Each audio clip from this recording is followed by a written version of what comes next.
Welcome to iaDAILY. This is Israel Anderson. Yesterday, Donald Trump spoke at the United Nations where he spoke very forcefully against socialism and communism. And he also spoke about the Second Amendment and the UN Arms Treaty, which President Trump refuses to ratify. Now, we're going to release a video, an in-depth video on Donald Trump and the Second Amendment in the next few days. Don't miss out on that video. I've worked on this for a long time. So make sure you turn on notifications below so that you know when I release my videos. If you go back through my channel, you'll see, wait a minute, where's all the videos like this one? Well, we just started out here and I've got a lot of really exciting content for you. As you can hear from my voice, I'm not an American. I immigrated to the United States 14 years ago, almost 15 years ago now. It's not that I love Donald Trump. I think he's a great guy, though. I think he's doing a good job. And we're going to start producing some videos that cover Donald Trump from a perspective you're not seeing literally anywhere else.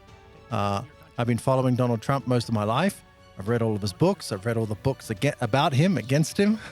I'm in his head. I know what Donald Trump does. I know why he does things. And we explain that in the videos that I've been doing in other venues for a long time. Now we created this show, this series, so you could have a place to learn about Donald Trump. So if you love Donald Trump, you're going to love this channel. If you don't like Donald Trump, I don't know. You'll learn something, that's for sure. So let's go to the speech right now. This is Donald Trump before the United Nations yesterday. And it was an eventful day. I've cut down his speech just to focus on the elements of socialism and communism. And boy, oh boy, you don't want to miss the look on the woman's face from Venezuela. Absolutely wonderful. Check this out. Our time is one of great contests, high stakes, and clear choices. The essential divide that runs all around the world and throughout history is once again thrown into stark relief.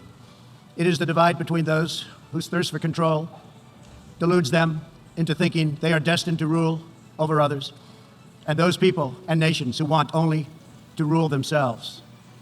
I have the immense privilege of addressing you today as the elected leader of a nation that prizes liberty, independence, and self-government above all. That is why the United States vigorously defends the traditions and customs that have made us who we are. Like my beloved country, each nation represented in this hall has a cherished history, culture, and heritage that is worth defending and celebrating, and which gives us our singular potential and strength.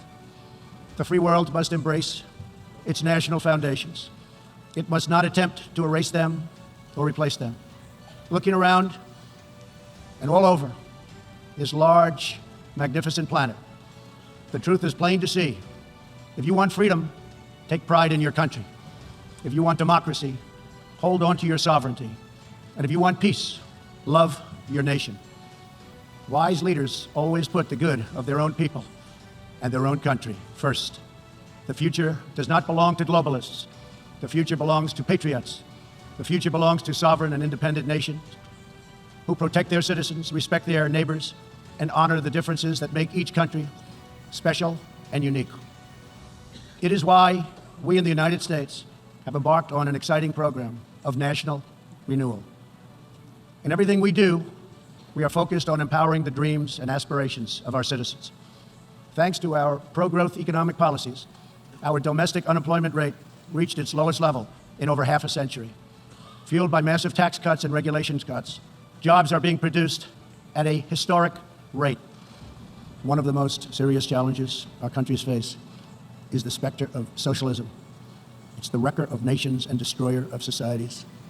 Events in Venezuela remind us all that socialism and communism are not about justice, they are not about equality, they are not about lifting up the poor, and they are certainly not about the good of the nation.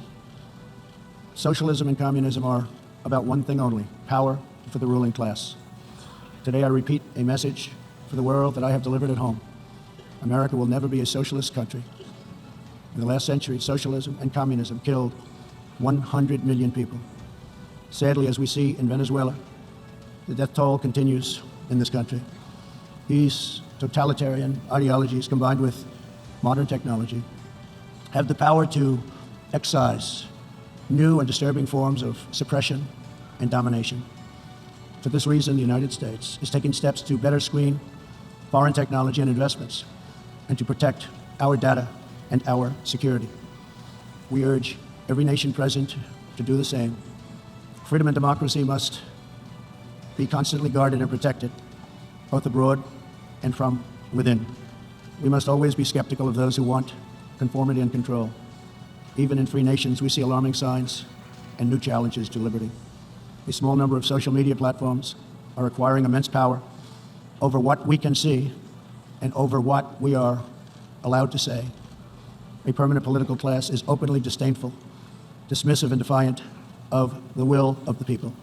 A faceless bureaucracy operates in secret and weakens democratic rule.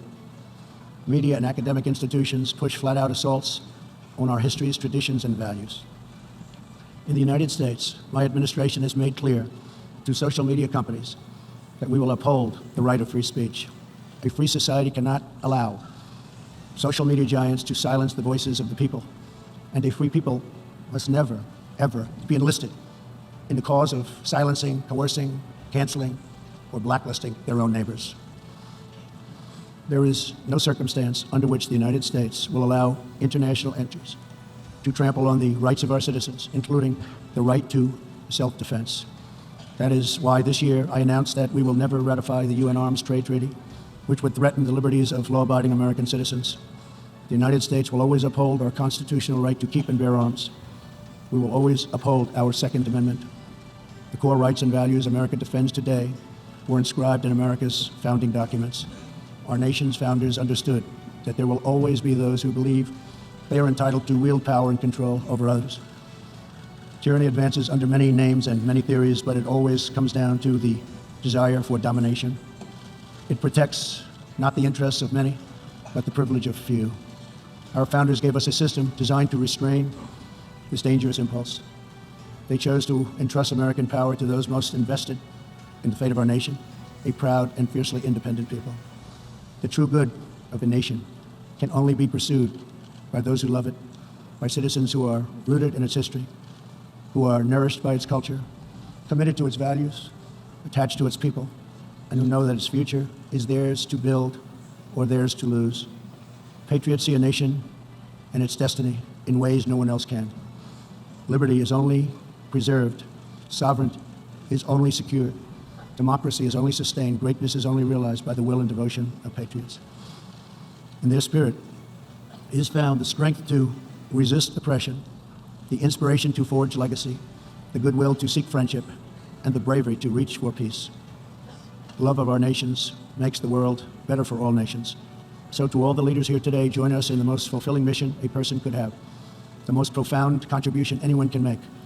Lift up your nations, cherish your culture, honor your histories, treasure your citizens, make your country strong and prosperous and righteous, honor the dignity of your people, and nothing will be outside of your reach.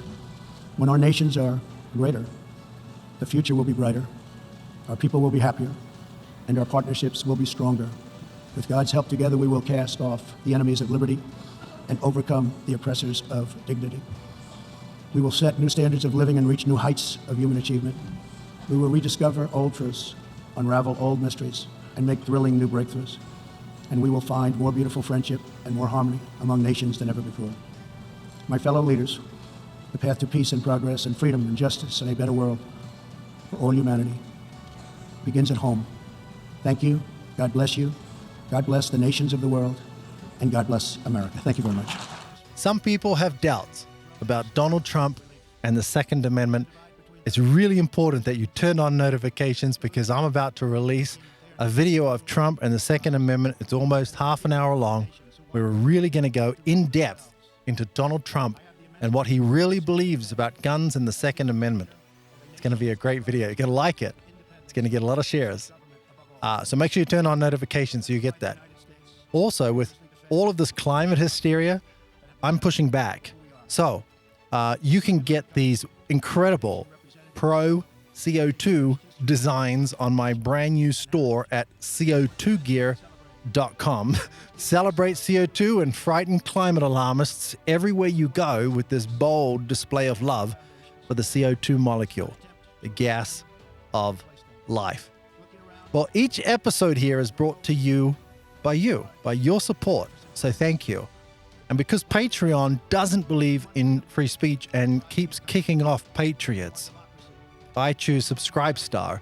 And you can go along right now to subscribestar.com/Israel Anderson. And you can send some gratitude this way so I can keep doing what I'm doing. I'm paying attention to what Rubin and Peterson are about to launch. They're about to launch something I think called Think. And I'm excited to see what that is. They keep telling us it's weeks away, and they've been saying that for a few months, so we'll see. But go ahead, subscribe, turn on notifications. Please like, thumbs up, comment, and share this video everywhere you can so that more people can learn the truth about President Donald Trump. Have a wonderful day.